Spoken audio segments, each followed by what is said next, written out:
দেখাবো কাঁকসার খবর। একটি বেসরকারি স্কুলে স্থানীয়রা ব্যাপক ভাঙচুর চালালেন, তারপরে পুলিশ সেই ভাঙচুর যারা ছত্রভঙ্গ করতে, মানুষকে ছত্রভঙ্গ করতে, বিক্ষোভকারীদের ছত্রভঙ্গ করতে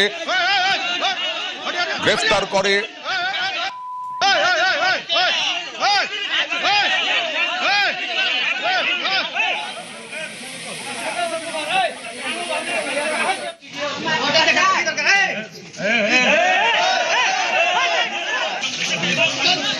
কাঁকসার স্কুলে ভাঙচুর, পুলিশের লাঠি, পড়ুয়াকে মারধরের অভিযোগ শিক্ষকের বিরুদ্ধে। মারধরের কারণ জানতে গেলে অভিভাবককেও মার বলে অভিযোগ। তারপরে বিক্ষোভ অভিভাবক ও স্থানীয়দের।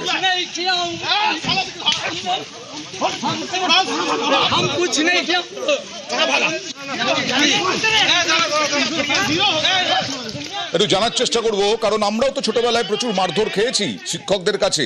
কতটা মেরেছিলেন শিক্ষক যে একেবারে ভাঙচুর করতে হলো এবং তারপরে পুলিশকে লাঠি চালাতে হলো? এত বিক্ষোভ কেন অর্পণ? তোমার জানিয়েছি কাঁকসায় যে বেসরকারি ইংরেজি মাধ্যম স্কুল রয়েছে, সেখানে এক নবম শ্রেণীর স্কুল পড়ুয়াকে মারধরের ঘটনা ওঠে সেই স্কুলের প্রধান শিক্ষকের বিরুদ্ধে।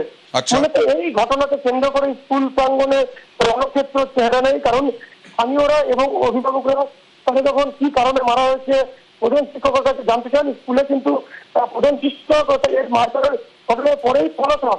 এরপরেই কিন্তু স্থানীয়রা এবং অভিভাবকরা, এই ছাত্রের পরিবারের লোকজন, তারা স্কুলে তাণ্ডব চালায়, রীতিমতো ভাঙচুর চালায়।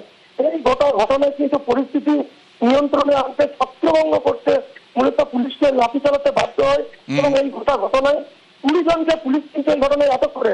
মূলত ঘটনার সূত্রপাত এই ইংরেজি মাধ্যমে যে স্কুলে যে ছাত্র পড়াশোনা করতো নবম শ্রেণীতে, দুই বন্ধুর মধ্যে মূলত বচসা হয়। তারপরে দুই বন্ধুর বচসার মধ্যে নিজেদের মধ্যে হাতাহাতি হয়। এই খবর জানাজানি হওয়ার পর প্রধান শিক্ষক নবম শ্রেণীর এক পড়ুয়াকে স্কুলের মধ্যে ডেকে পাঠিয়ে ব্যাপক মারধর করে এমন অভিযোগ সেই ছাত্রের পরিবারের। পরেই কিন্তু সকালে যখন কারণ জানতে চাওয়া হয়, আঘাতপ্রাপ্ত সেই পড়ুয়া কি কিছু জানা যাচ্ছে?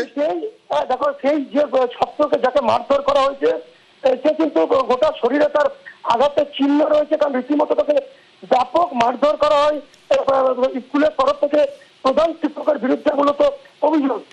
পরেই কিন্তু অভিভাবকরা ক্ষোভে ফেটে পড়ে এবং স্কুল কি বলছে? স্কুল কর্তৃপক্ষের তরফ থেকে এখনো পর্যন্ত কোনো প্রতিক্রিয়া পাওয়া যায়নি, কারণ এই ঘটনার পরের থেকেই কিন্তু যিনি প্রধান শিক্ষক তিনি কিন্তু পলাতক রয়েছে। এই গোটা ঘটনায় যখন এলাকার মানুষ এবং স্থানীয়রা স্কুলে যায়, স্কুলের রীতিমতো কিন্তু ভাঙচুর চালানো হয়। তারপরেই কিন্তু সেই যাদেরকে আটক করা হয়েছে তারা কি অভিভাবক, যারা বিক্ষোভ দেখাতে এসেছিলেন তাদেরকে আটক করা হয়েছে? যারা ভাঙচুর চালিয়েছে স্কুলের মধ্যে বিক্ষোভ দেখেছে তাদেরকে কিন্তু পুলিশ মূলত আটক করেছে এবং গোটা ঘটনায় এখনো পর্যন্ত পুলিশ 20 জনকে আটক করে। এবং যেটা অভিযোগ আছে, বুঝতে পেরেছি, অভিযোগ যে যথেষ্ট বেশি মারধর করা হয়েছে, সেই পড়ুয়ার গোটা গায়ে দাগ, কি কারণ মারধরের সেটা জানতে গেলে তারপরে ভাঙচুর করলেন। এত ভাঙচুর, তারপরে এসপির নেতৃত্বে পুলিশ গিয়ে পৌঁছলে ব্যাপক লাঠি চালাতে বাধ্য হন